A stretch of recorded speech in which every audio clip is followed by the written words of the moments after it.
Bonjour Philippe Courard, bonjour Jean-Marc Delisée, merci d'avoir répondu à notre demande d'interview. Alors vous étiez tous les deux secrétaires d'État en charge de la personne handicapée. Il y a quelques jours, on a voté en commission à la Chambre une proposition de révision de la Constitution. Cette révision, elle concerne les personnes porteuses d'un handicap. Jean-Marc, vous avez parlé d'un jour historique quand la Chambre a approuvé ce projet de révision. Oui, c'est avec beaucoup d'enthousiasme qu'on a vu venir ce texte initié par Philippe Courard et deux de ses collègues sénateurs, parce que c'est une étape, cela a été dit, cela a pris du temps pour aboutir à un vote en séance plénière du Sénat, qui vient maintenant à la Chambre. Je crois que le secteur, il est demandeur. Il est demandeur que les pouvoirs publics, l'État en tant que tel, notre Constitution, qui est notre acte fondamental, reconnaissent toutes ces personnes dans leur pleine citoyenneté, avec l'ensemble de leurs droits. Et je crois que pour elles, c'est vraiment un levier qu'ils pourront utiliser si ce n'est pas le cas. Alors, la révision, elle dit ceci. Chaque personne en situation de handicap a le droit à une pleine inclusion dans la société, y compris à des droits à des aménagements raisonnables. Qu'est-ce qui va changer concrètement ? Le changement d'idée, c'est qu'auparavant, on considérait le handicap comme un problème médical. Maintenant, il faut le considérer comme un problème environnemental, puisqu'on peut connaître le handicap en fonction de la situation dans laquelle on est. Ça signifie clairement qu'on doit adapter notre société pour permettre à la personne qui connaît le handicap de pouvoir s'y mouvoir, de pouvoir y vivre normalement. Donc ici, la notion d'inclusion permet d'aller plus loin et d'imposer à cette société de faire un effort et pas la personne qui connaît le handicap de faire l'effort. C'est la société qui doit faire l'effort. La société fait et les personnes en situation de handicap en font pleinement partie et elles doivent, comme tout autre citoyen, bénéficier des mêmes droits. Donc, il y a une obligation de résultat pour les pouvoirs publics de faire en sorte que chaque citoyen, quelle que soit sa situation médicale, physique ou autre, eh bien, puisse accéder à l'ensemble de ses droits. Le droit à la mobilité, le droit à l'emploi, le droit à la formation, le droit à une vie sociale, à une vie affective également. Donc, il y a encore des enjeux et maintenant, nous aurons un référent dans la Constitution. Lutter contre les inégalités, c'est dans l'ADN du PS, selon vous ? L'égalité est une valeur fondamentale pour nous socialistes, ça c'est sûr.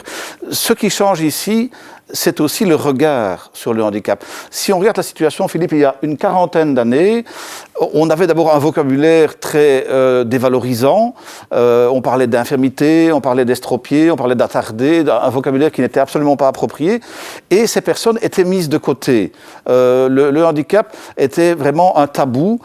Et la société a évolué, les mentalités ont évolué, elles doivent encore évoluer parce qu'il reste quand même encore beaucoup de discrimination sur des mentalités qui ne sont pas adéquates. Des discriminations, de l'exclusion. Mais dans l'ensemble, le regard de la société fait en sorte que maintenant, on reconnaît la pleine égalité de ces citoyens. Ça va évidemment dans le sens de nos valeurs fondamentales. Le Parti socialiste a toujours défendu l'ensemble de la population, mais avec une attention particulière sur la personne qui est la plus fragile, sans emploi, qui connaît le handicap, qui a besoin d'une formation, d'un encadrement particulier. C'est à la société, et le Parti socialiste y contribue, à apporter les réponses concrètes pour aider au quotidien celles et ceux qui connaissent le handicap ou qui le vivent dans leur famille.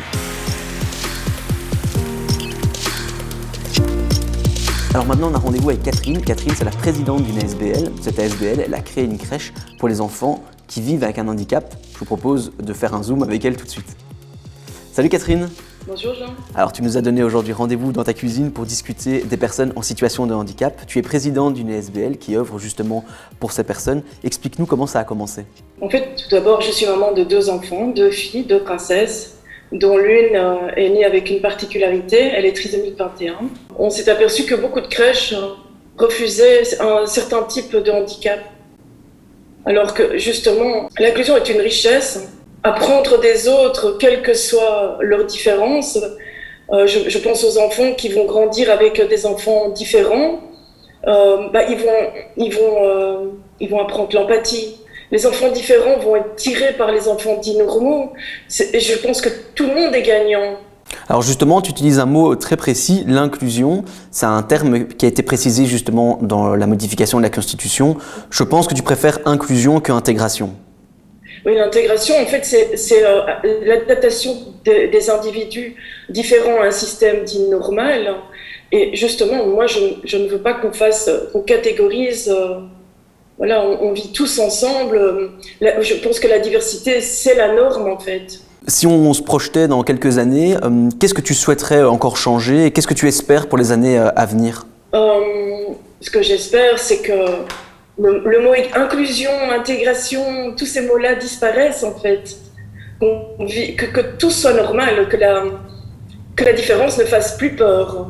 Voilà, il faut vivre ensemble, on grandit ensemble.